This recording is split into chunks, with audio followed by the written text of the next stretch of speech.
afternoon, not from Tokyo, not even from Tokyo Prefecture. Today we're in the Kanagawa Prefecture.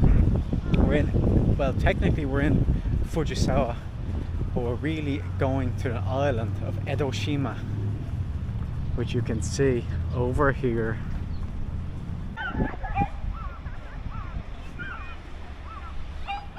Well, good afternoon. Not from Tokyo, not even from the same prefecture. Today I'm in Fujisawa. I won't be there for very long. I'm in the Kanagawa Prefecture. Look at this beach, huh? Pretty windy today, but it's warm. The wind is actually nice. Today we're going to Enoshima, which is right here. Now, this island is small. It's only about 4 kilometers in circumference. I don't even know if you can hear me with the wind, but anyway, it's a small island.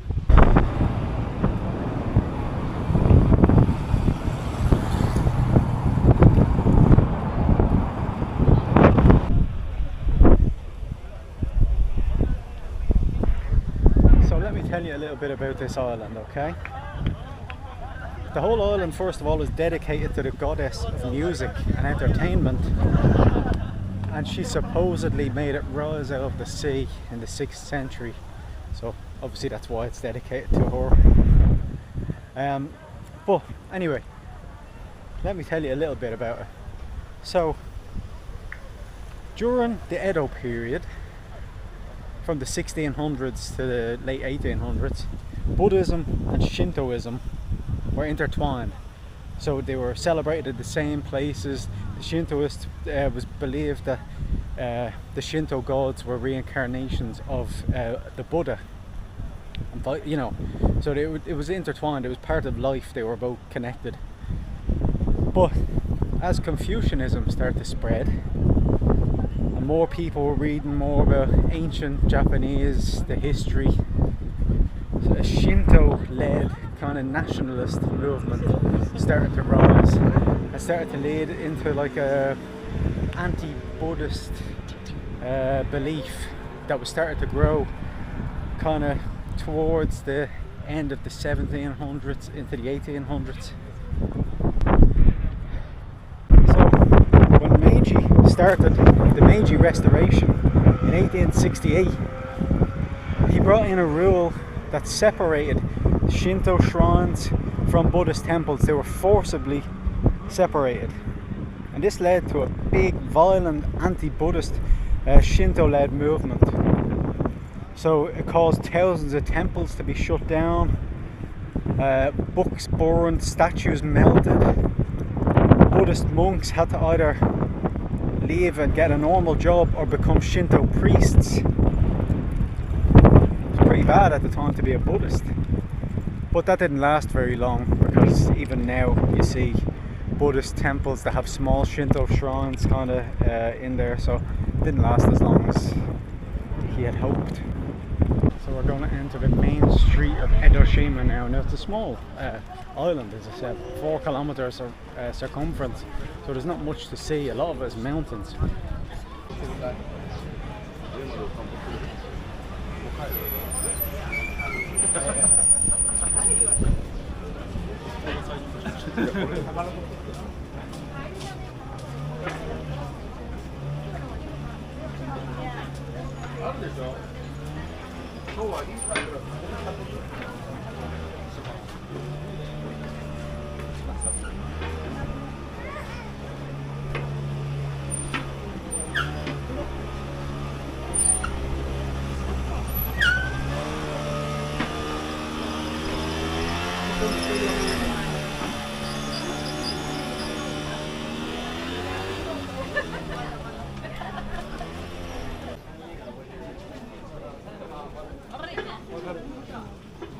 More ice cream.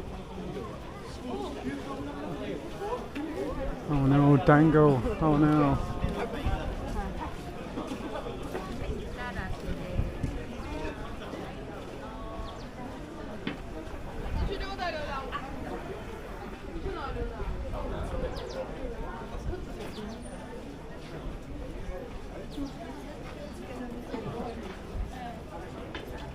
Let's take a walk up to the Enoshima shrine.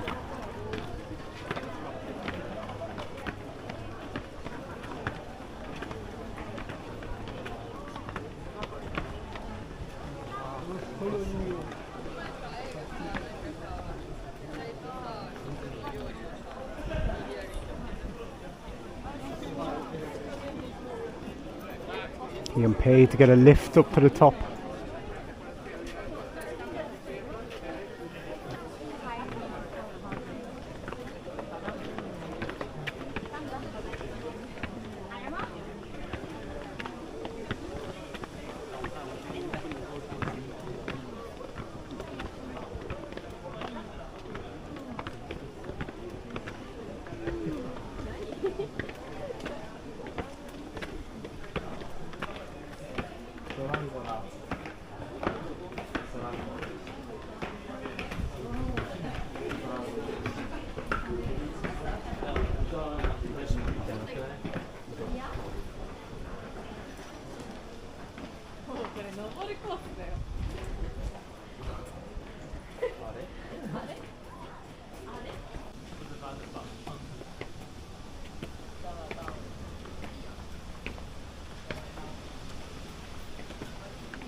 Take a little walk around here and check out the view.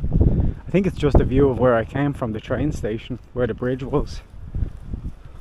Good walk on the path, but what fun is that?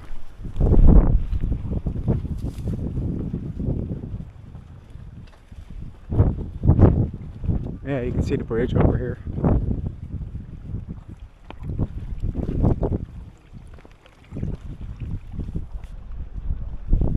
People fishing. This is nice here.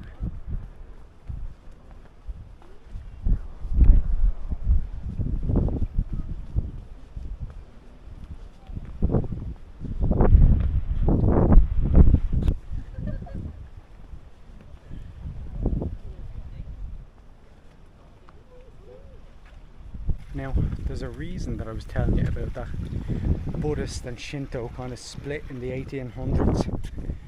See, it has to do with the past and the present of this island, actually. So, when the Meiji government brought in the act that made the temples and the shrines split, a lot of the land that the temples were built on was put up for sale. And in the late 1800s, one man who purchased some of that land on the very top of this island, actually, was a man, an English-born Australian merchant called Samuel Cocking.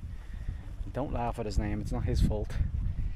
And through his Japanese-born wife, he was able to buy the land here, and he set up a small power plant, an observatory, a greenhouse and a botanical garden on the top. Now, the greenhouse was destroyed in the Great Kanto earthquake back in the 20s, but the rest of it is still there. And he set up a little business here selling Japanese curiosities to outside of Japan. So that's just a small little bit. That's why I was telling you about the split. That's how he was able to buy the land. It's nice to learn a little bit about the places that you go, even though he had a bad second name, but can't blame him for that.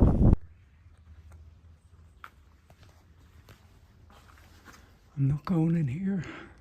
Guarantee you that.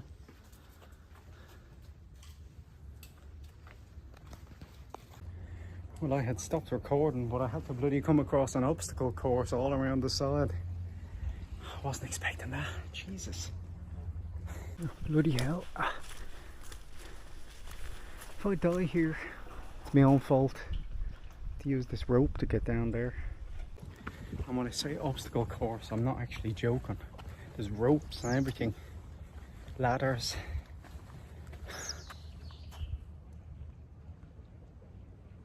I'm trying not to step in water. I don't want me bloody socks and shoes soaked. Man, definitely thought it was just going to be a smooth walk around the side. I swear, this guy in front of me, it's like bloody Tarzan flying around the place he is. Hands grabbing onto rocks. No bother sliding down the side of them. There's me taking bloody ages to go down one little part. I only caught up with him because he took a break to take a few photos. Bloody Tarzan, honestly, Japanese Tarzan. Kind of looks like a natural swimming pool. There is no opening, no large openings in it leading out here. So I guess it's just coming in through small. Oh, there's a hole there that they've built. That's pretty cool, although there's bloody plastic in it, unfortunately. Humans, huh? Anyway, I think this leads back around to the very front where the bridge was, so that was a small little tour around Enoshima. Quite a nice little island. There's not much on it, but there's enough that kind of keeps it interesting, you know. Nice, enjoyed this little day trip. It only took about an hour from Tokyo to get here. It's basically in Tokyo. You can use the pass on it. So anyway, I will catch you in the next video. Bye bye.